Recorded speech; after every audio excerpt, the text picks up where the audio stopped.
This is the review we have all been waiting for. Mac Studio with M1 Ultra Real-World Photography Test. Let's find out what I think about this. This is ArtIsRight. Before we start, subscribe if you're new and hit on the bell icon so you'll be notified every time I upload cool new videos like this. So let's jump right into this information-packed session. Starting with the build. The current configuration that I have to run this testing right now is in Mac Studio. It is the one with the M1 Ultra 20-core CPU, 64-core GPU, which is definitely overkill. I'll tell you that right now. It has 64 gigabytes of memory and also a 1 terabyte SSD. So right now we're looking at the comparison between this model, the M1 Ultra and the M1 Max. And there are some future potential models I may order in, although it's going to be a long time before I can get these in. Essentially, I want to see if a 32 GPU M1 Max, how that is going to perform compared to, for example, the 24-core GPU one.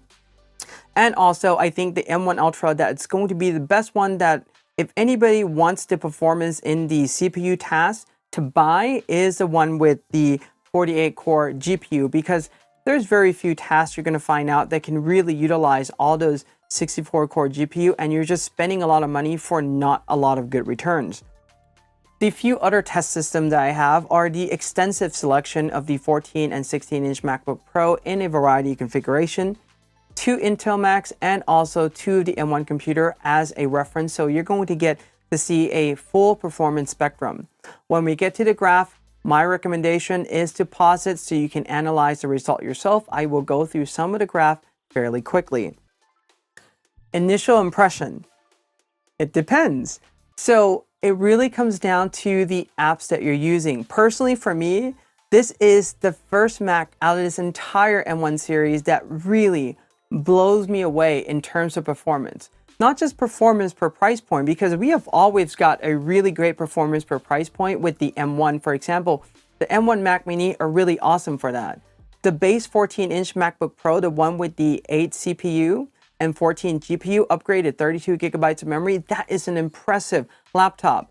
But when we take a look at, for instance, the M1 Max, which is the laptop that I have, the 16-inch one, it was okay. It was a really great machine. Price per performance wise, it was still on the high side. Granted, it is pretty much within, a hair of my Mac Pro. Exporting in the Mac Pro costs double or triple the price of those laptops. It is still really good, but I'm looking for performance that really blows me out of water. And this is the first machine in the M1 series that does that. So let's take a look. By the way, I also want to still say this, that the apps that we're using still lack optimization. And I got a comment in my previous video saying that, Apple say that the developer should not go in and optimize the application to the number of cores on the system. That's not what I'm advocating for. I'm advocating going in and dialing things up or tuning things up or tuning the code itself so that it utilizes the whole architect for M1 better, not just running native, but more optimized for the M1 architect in general. Now, with that said, there are a few other things we have to look about. Is the design. It's 2.5 times Mac Mini if you really want to know that. There are a lot of ports on this machine, but there are a few other things I found out about the ports as well. For example, the HDMI in the back of it is HDMI 2.0. That means that you can't connect this up to a high refresh rate 4K display and get anything beyond 60 Hertz. So that's not going to work for this. It is capped at 4K 60 on this HDMI port. Now let's talk about the ports in front, which someone have commented on this and I have ran the testing. So this is using an NVMe SSD enclosure with the Samsung 970 EVO on the inside, and you can see the difference between the speed for the front port on the M1 Max and the back port. You can see the speed right there. So the back ports, because this is a full Thunderbolt port, it is pretty much running at full speed. The front one is USB-C, so the speed is definitely being capped. However, if you get the M1 Ultra, you can pretty much get the full speed on the front, and it is also full speed on the back. I'm just really showing you between the Max and the Ultra right now, but you can definitely get those. Let's quickly talk about Thermo. Obviously, I mentioned already that in the Max, it is using an aluminum heatsink.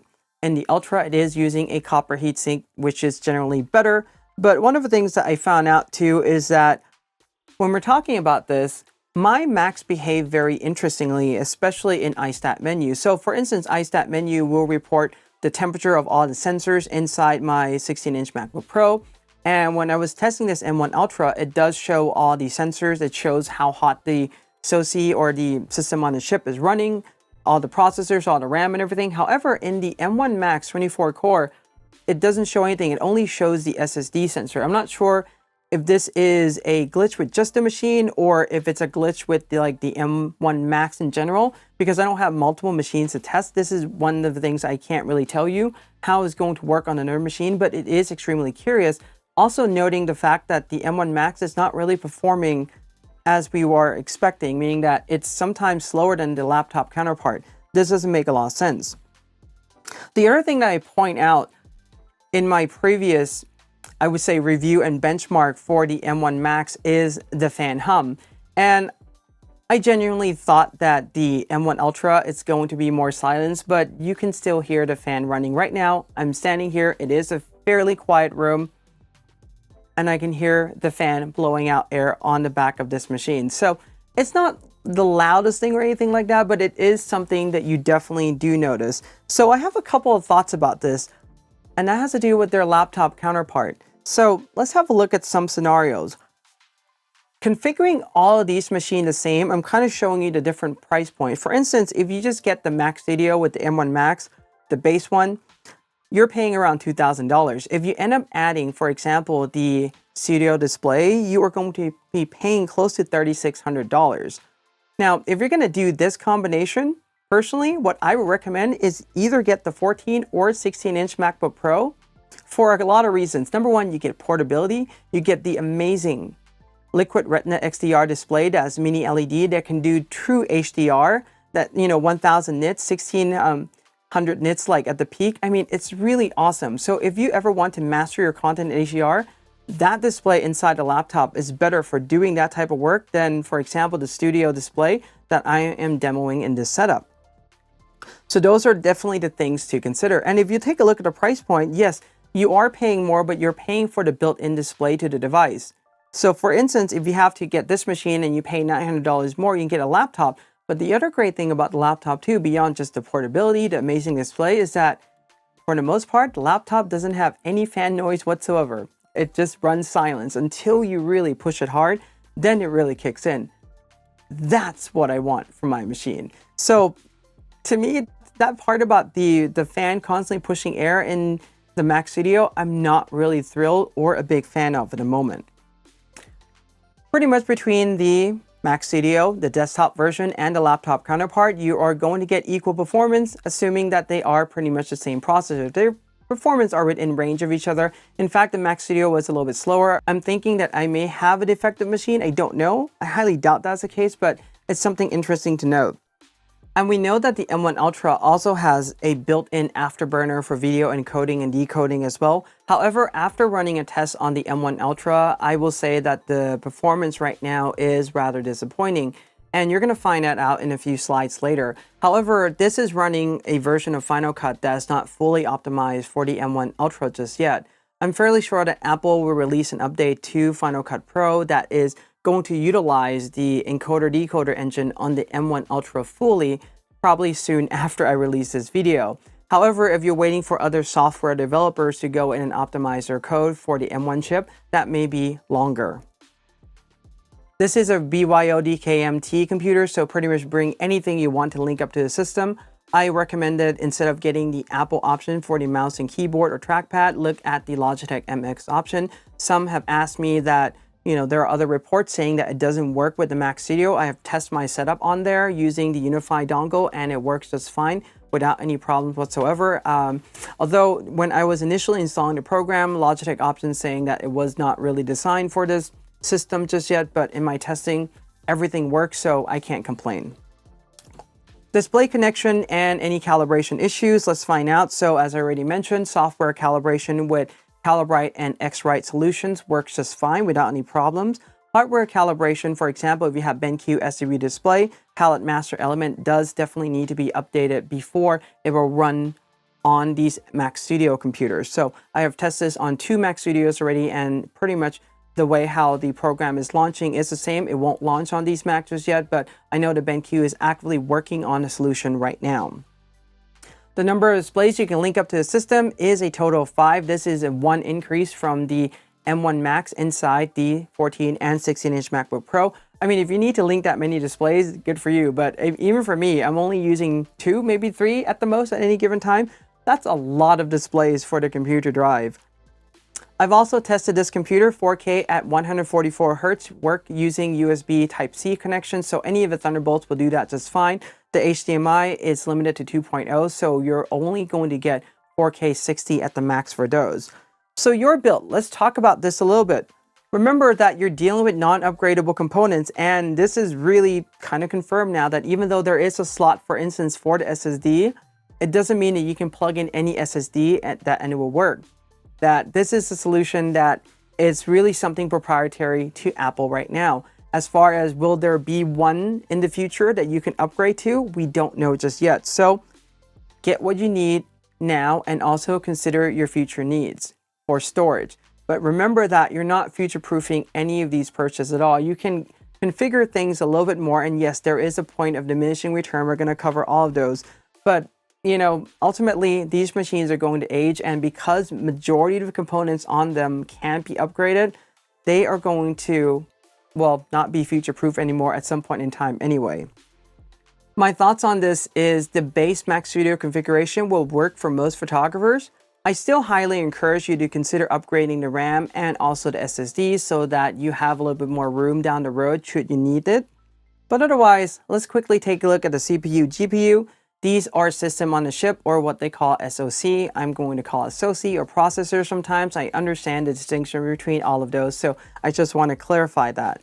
And the Max, there is 10 core CPU. All of those are broken down into 8 high performance and 2 efficiency cores. And in the Ultra, this is really awesome. So what Apple have done is fuse 2 M1 Macs together, and what you get is 20 core CPU. 16 of them are the high performance and 4 of them are the high efficiency to run tasks in the background. You can configure this up to 64 core GPU, although I highly don't recommend that you do that because there's no advantage whatsoever. The best configuration, if you want to get this and you want to pretty much access these 20 CPU, is to order the 48 GPU option, which is going to be much more sensible for pricing anyway. It has double the media engine, although I haven't seen that perform the way how I expect it to at the moment, but hopefully a Final Cut Pro upgrade will come soon that will address that. SSD speed on this machine, well, this is a 1TB model, so it is pretty fast. And if we want to compare this between, for example, a 512 Max and a 1TB Ultra, you can see the speed on the screen right now, and I will also show you a chart that gives you a full comparison between all the other Macs as well, or the M1 Pro and M1 Max anyway. On the laptops, you can see the performance difference. This puts it pretty much in line with the laptop variety for the 1 and 2 terabyte version. When it comes to SSD size, the recommendation is to go with at least 1 terabyte. That will give you more room. Yes, you may not store things on your computer. I totally understand. You may be using an external SSD or NAS, but ultimately you're going to store some temporary stuff there. And if you do, it's always good just to have more room for the system to breathe and also more space for the RAM to pretty much swap to the SSD if it needs to. And just remember that these are non-upgradable as much as they are modular right now. There's already so many videos. You can take a look at those, but at this point in time, you can't do anything to them just yet. When it comes to memory, really examine your usage. Some will say that 32 is enough. Some will say that 16 is enough. It all depends on your workflow. There's no one magic number in these situations. Personally, for me, I always like to give my system more memory, and yes, I can utilize it in my workflow. So personally, I will go for at least a 64 gigabyte configuration, regardless of the machine I'm ordering. And if I'm looking at the Ultra, there's a high chance that I may be ordering a 128 gigabytes machine, especially if I plan to keep this in the long term. There's no high power mode on this machine, like for example, inside the 16-inch MacBook Pro, but I mean, if you watch my other videos, you will know that the high power pretty much does nothing. There's no performance increase whatsoever. So I'm not really sure why the high power is there. Hopefully down the road, there'll be more optimization that will utilize that. We shall see. All right, now let's have a look at Lightroom Classic, starting with the 1:1 1000 Nikon D850 file preview. And some have asked me for some of the specification for these Nikon D850 files. They're from a real job that I photographed, so I select 1000 from them. These are 14-bit lossless compressed Nikon NEF. So just so you're aware of this exact specification of file that I have. Now, here's the thing. If you take your own Nikon D850 files that are shot in the same way, your pictures are going to be different. The timing is going to be different. What I have done in my test so far is maintain the same group of image throughout all these tests, so the number is highly consistent. All right, this being said, oh my goodness, the Mac Studio with the M1 Ultra 20 CPU pretty much beats every single machine on this chart out. You can take a look at that right now. It is absolutely awesome. It is more than double the speed of many of these machines. Just take a look at that for a second. You have no idea how happy I was to really test this and have it go through this many files in a very short amount of time, where I don't have to sit there and wait for, to press the stop on my timer on the phone. I mean, this is just absolutely amazing.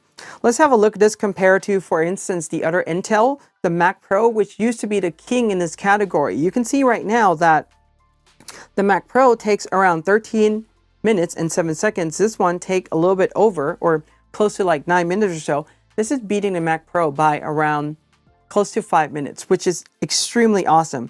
Granted, the Mac Pro, one of the things that you should note about this is that this is a 12-core Xeon system, so it doesn't have quite as many cores, and Lightroom loves CPU cores.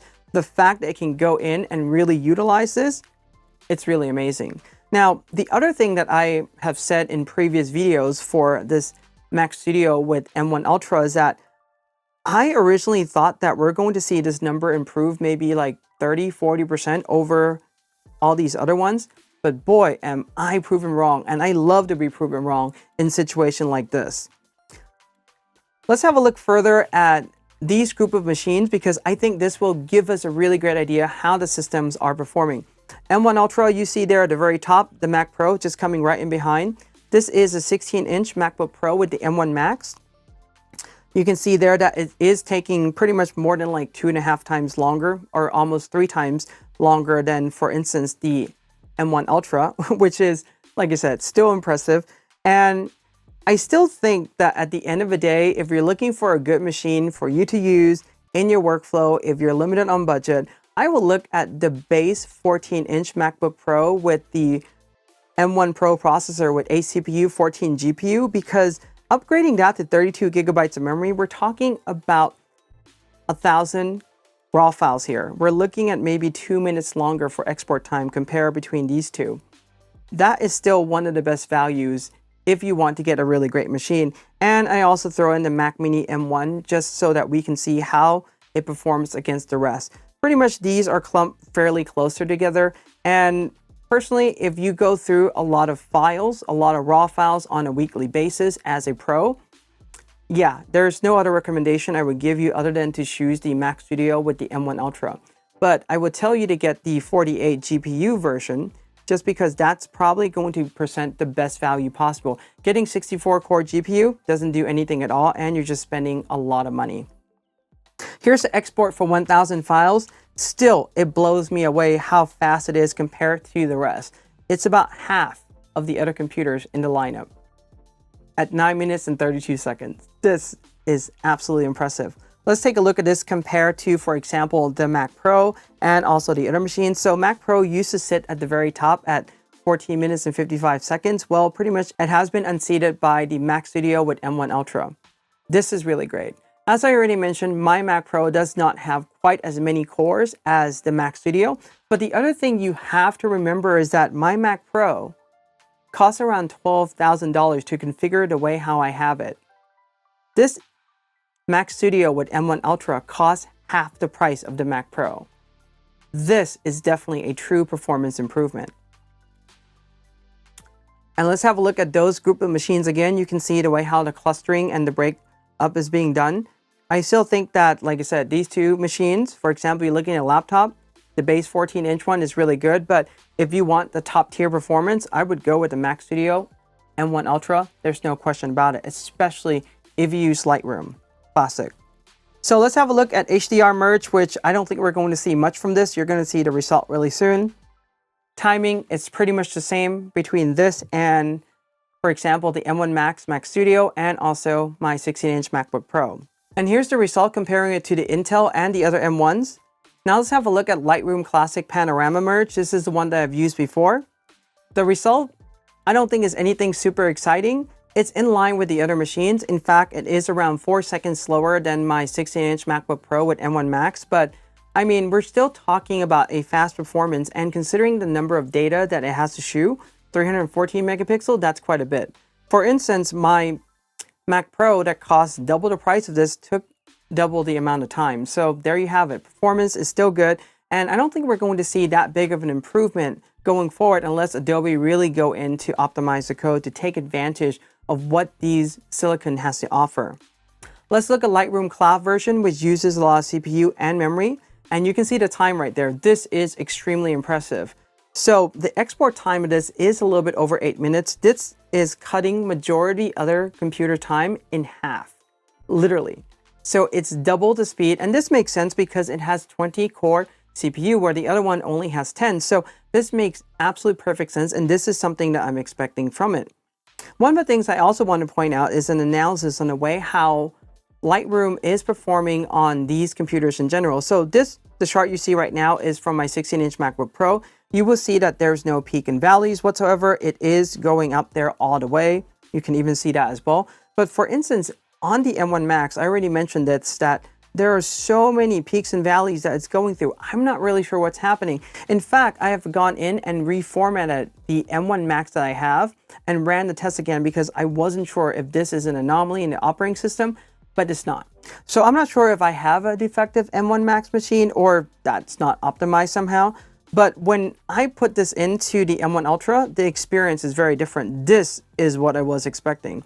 Everything being filled up all the way. And this is how we are able to achieve half the time. This is double the performance because we double the CPU in the system. Makes absolute perfect sense.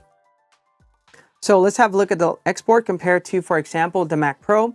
You can see that the Mac Pro falls in line with the other M series chips on the chart, but this one definitely cuts the time in half still, so really impressive. Let's now have a look at CaptureOne, which I think that many of us will find it disappointing, so I'm already kind of preconditioning you to that. Looking at the import time, for example, CaptureOne 22, it helps speed up the process by a little bit over 4 minutes.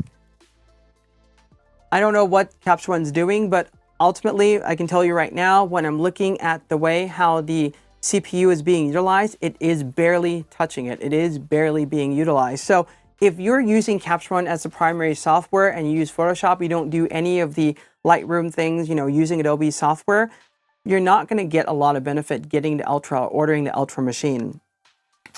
So here's their import result compared to the other machines. And you can see kind of like by time a little bit, the two Mac Studios are at the very top. Let's have a look at CaptureOne export result. And before we take a look at the full chart, I just want to show you the span for the different GPU cores, starting with 64 and ending at 14. If you take a look at the very bottom, we have the 14-inch MacBook Pro with the M1 Pro SoC on the inside of them. And I still think that the very base model offers a really great option because 45 seconds longer, you save a lot of money from that, like $200 at the very minimum, if not $300. Going up, I definitely think that if you're working with CaptureOne, getting a 24-core GPU definitely makes sense because it does speed up the performance quite a bit from, for instance, the 16 GPU version. But this is where the bottlenecks comes in, and this is where we really have to wait for an optimization so that the program can really go in and utilize all these GPU cores on the system. So if you take a look at this number right now, this is around 45 seconds faster, somewhere around that range, than a 24-core GPU.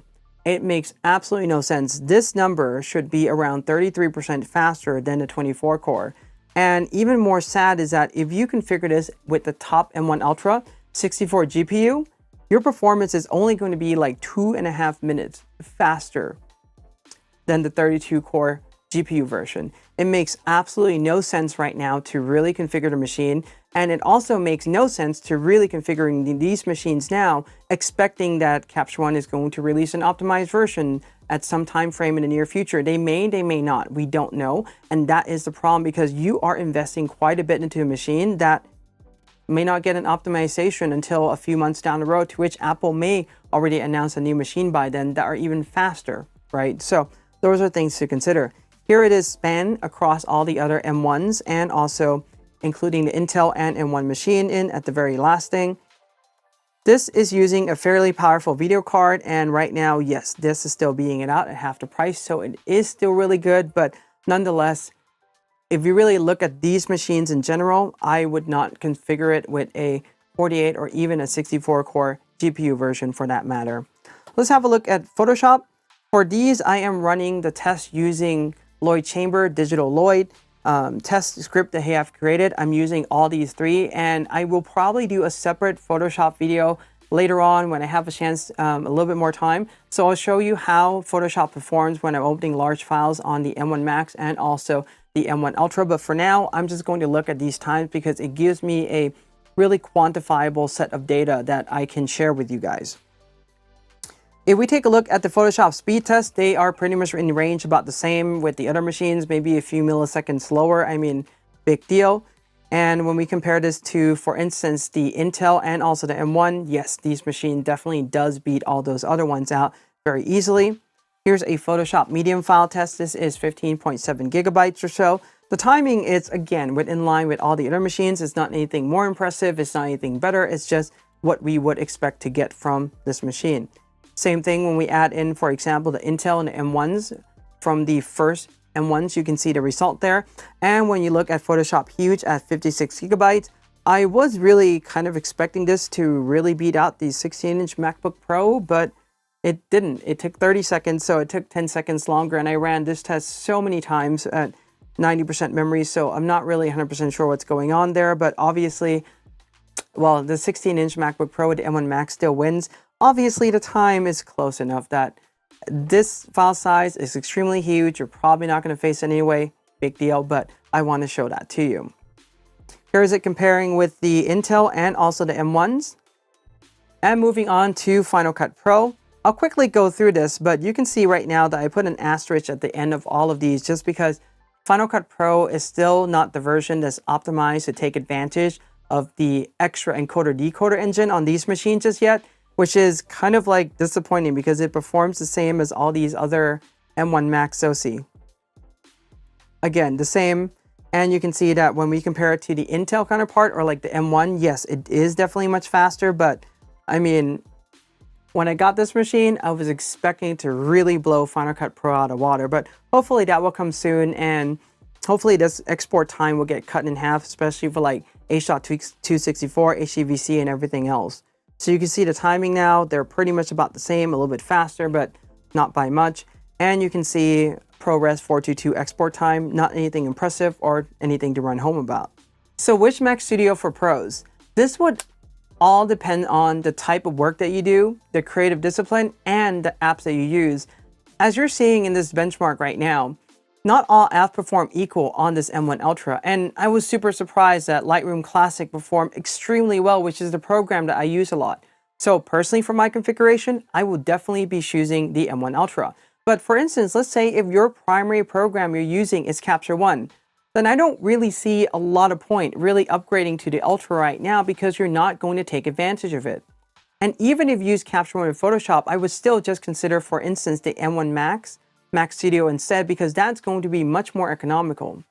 The other thing I also want us to consider too is that in this time frame, since Apple has released the 14 and 16-inch MacBook Pro, CaptureOne has upgraded their software to a new version 22, and they have time now to really go in and optimize the code base and release an update. We haven't seen that happen yet. It will probably happen at some time in the future, but we don't know when. So that's the big risk you're taking if you're buying, for example, the 64-core GPU version, expecting that CaptureOne is going to utilize it fully. It may not, or by the time it does, there may be another better machine out there that you can choose from. So those are things to definitely consider. Now, when it comes to, for instance, the CPU, GPU, it just depends on what you are trying to do, as I already mentioned. Let me put it this way. If you're looking at the M1 Max, I would go with the base one. I don't see a lot of point getting the 32-core GPU version, especially if you are a photographer.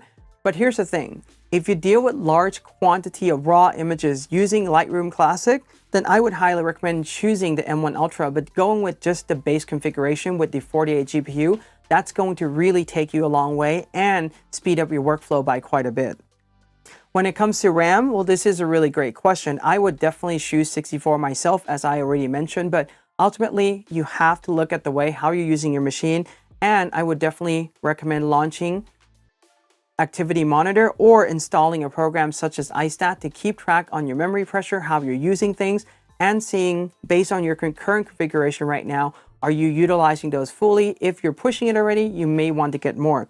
The other thing about iStat too is that it will tell you whether your system is going through swap or not. So if you want to minimize that, definitely configuring it with more RAM is definitely going to help. When it comes to SSD, I always recommend that you choose at least 1 terabyte just to give you more room in the future, even though you may not use it because it's still used as a scratch disk for Photoshop. It is still being used for swapping, and you don't want to run into the point where you're almost filling up that 512 and the program needs to swap and it can't and is telling you to shut down the app. So those are things that I would caution you. And as I already mentioned before, this type of SSD inside the machine is not yet upgradable, even though it is modular. So I wouldn't give my hopes up on it being upgradable in the future. It may be, but as of now, configure this the way how you need it. And that's pretty much a look at the Mac Studio, M1 Max and M1 Ultra. I will tell you right now that the M1 Ultra is definitely extremely impressive, and it is the first M1 series where I've tested then it really blew my mind. I was expecting this to happen because I have a Mac Pro already. So coming from a Mac Pro with 12 core, this is definitely the next logical progression.